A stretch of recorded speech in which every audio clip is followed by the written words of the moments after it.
আমি আপনাদেরকে খোলা করে জিজ্ঞেস করতে চাই, এই মসজিদে ইমামতি করা আমার কোন জরুরি না। আমার মুসল্লিরা যদি আমাকে না চায়, একদিনও থাকতে রাজি না।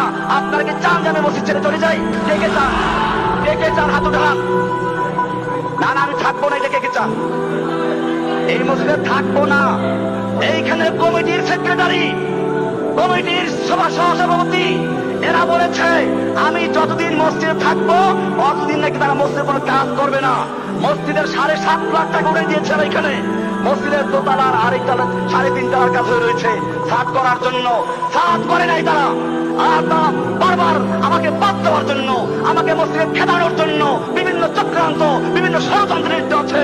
শুক্রবারে যখন আমরা মসজিদে কাতার বানাই তখন অনেকে কষ্ট হয়ে যায়, আর বাস্তবেও কষ্ট হয়, জুতার বাক্সে চিন্তা করতে হয়।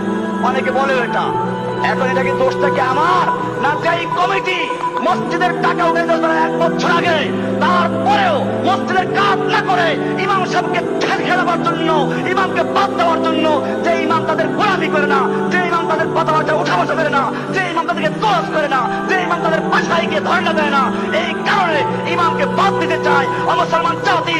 আমি জিজ্ঞেস করতে চাই, সেই কমিটি তোমরা মানো কিনা? এই কমিটি আজকে বাতিল হয়ে গেছে। আজিজুর রহমানের কমিটি, সেক্রেটারি আজিজুর রহমানের কমিটি বাতিল হয়ে গেছে মসজিদের জনগণের রায় দিয়ে।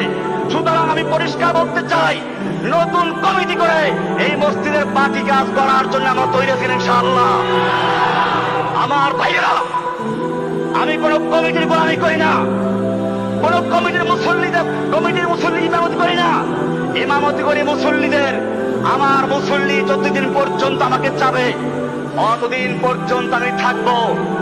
আর যদি আমার মুসল্লিরা বলে না আপনাকে এখন আর দরকার নেই, আমি সেদিন আসসালামু আলাইকুম বলে চলে যাবে, এক মুহূর্ত থাকবো না ইনশাআল্লাহ।